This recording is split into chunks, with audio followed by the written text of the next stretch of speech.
Di ko naman akalain na Narito tayo ngayon upang matunghayan ang nakakakilig at napaka-sweet na istorya nila Kuya Ruel and Miss Rachel. Oh, my angel, angel, baby, angel. Mr. Cupido, ako na may tulungan mo. Ikaw nga ba si Mr. Right? Ikaw nga ba love of my life? Sa pagpapatuloy ng istorya ay ini-interview pa rin ni Kalinga Prab sila Miss Rachel and Kuya Ruel. Sabi ni Kalinga Prab kay Kuya Ruel, "Ikaw Ruel, paano mo mapaparamdam kay Rachel na totoo yung nararamdaman mo kahit di mo pa siya kaya maligawan?" Sumagot naman si Kuya Ruel at sabi, "Syempre, paparamdam ko muna sa kanya na talagang may care ako sa kanya at sa pamilya niya. Uunahin ko muna yung sa family niya, na sabi niya kasi priority niya kasi yung pamilya niya, kaya uunahin ko din muna yung tulungan, pati rin siya." Kinilig naman si Miss Rachel. Ikaw nga ba si Mr. Right? Ikaw nga ba love of my life? Baby, this time it'll be love and they'll fight. Sa isang sulyap mo ay nabihan ako, para bang iba na ang lahat ng Mr. Cupido, ako na may tulungan. May tanong pa si Kalinga Prab sa dalawa. Sabi niya, "Rachel, pag nagkikita ba kayo, alam ba ng papa mo? Nagpapaalam ba yan si Ruel?" Sumagot naman si Miss Rachel. Sabi niya, "Opo, wala naman pong problema kay Kuya Ruel. Talaga pong nagpapaalam po siya kay Papa, kaya talagang makikita na nare-respeto niya po talaga si Papa at yung pamilya ko." Sumagot naman si Kalinga Prab at sabi, "Uy, grabe talaga. Di ko alam yun ah.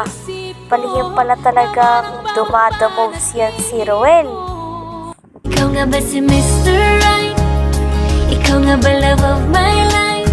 Baby, this time it'll be love and they'll fight. Sa isang sulyap mo ay nabihan ako, para bang iba na ang lahat ng Mr. Cupido, ako. Dagdag pa ni Kalinga Prab, "Grabe yan Ruel ah. Iba ka na talaga.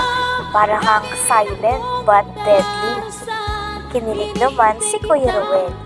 Dagdag pa ni Kalinga Prab, "Tahimik lang yan pero may ginagawa na palang mga moves kina Rachel. At talagang magpapapogi points." Natawa naman si Kuya Ruel at si Miss Rachel. Oh, my angel, angel, baby, angel. Mr. Cupido, ako na may tulungan mo. Ikaw nga ba si Mr. Right? Ikaw nga ba love of my life? Bakit di na lang? May tinanong muli si Kalinga Prab kay Miss Rachel. Sabi niya, "Di ba Rachel, sinasabi mo na hindi ka pa ready magpaligaw kasi may mga priorities ka pa katulad ng pag-aaral mo pati pagtulong sa mga kapatid mo, lalong-lalo na sa papa mo. Gaano katotoo yun?" Natawa naman si Miss Rachel at sabi, "Syempre, totoong-totoo po yun, walang halong biro po yun. Di po talaga ako nagpapaligaw kasi para sa akin, yung pag-aaral ko po talaga yung pinaka-importante muna." Oh, my angel, angel, baby, angel.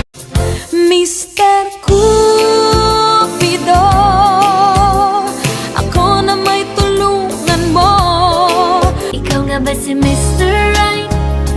Ikaw nga ba love of my life?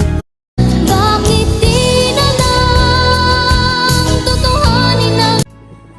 Nagtanong pa muli si Kalinga Prab kay Miss Rachel at sabi, Di ba nabanggit mo sa amin nakaraan na may nanliligaw sa yung iba? Paano yun? Eh di ba nag-aaral pa kayong dalawa?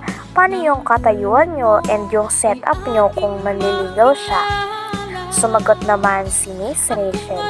Hindi naman po yun nakakaabala sapagkat alam ko pa rin po yung priorities ko at hindi ko po masyado yun iniintindi yun. And nandyan lang po siya, naghihintay pa rin.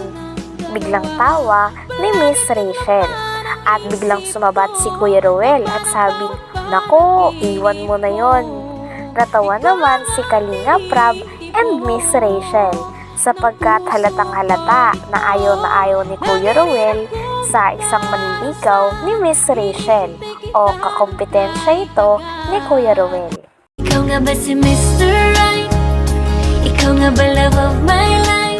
Baby, this time it'll be love and they'll fight. Sa isang sulyap mo ay nabihan ako.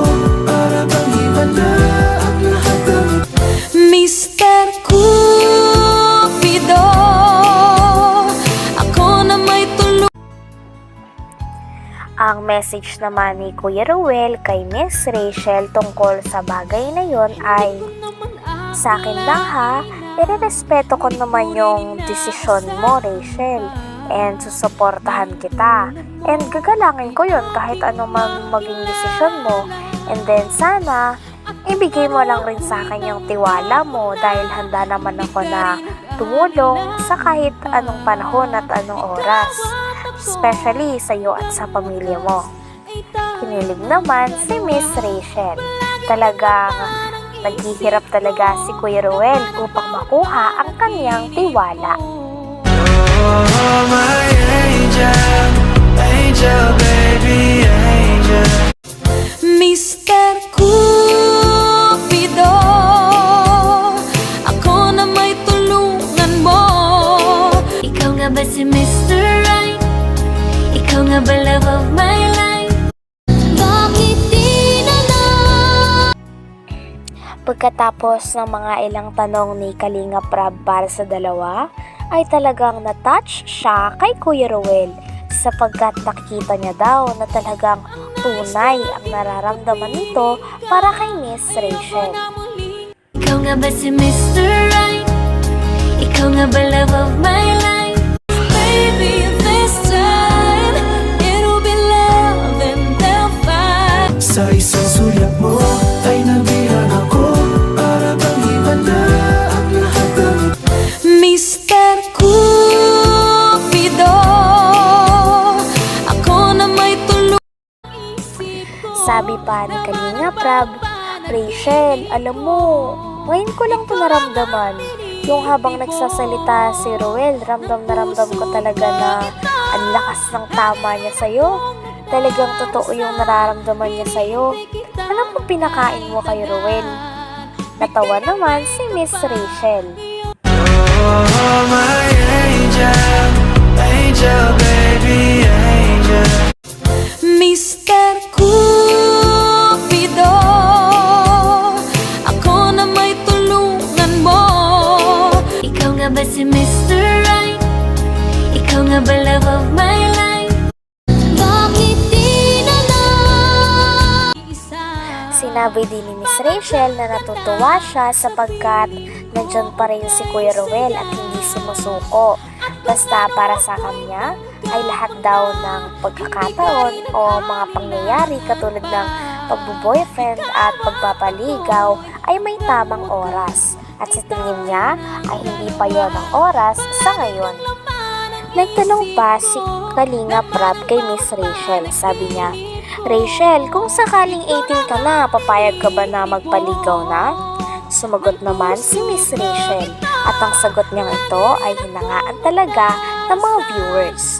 Sabi ni Miss Rachel, "Sorry po pero kahit 18 na ako, hindi pa rin po ako magpapaligaw kasi nag-aaral pa rin po ako noon at talaga ang goal ko po ay makapagtapos ng pag-aaral at makatulong sa aking pamilya."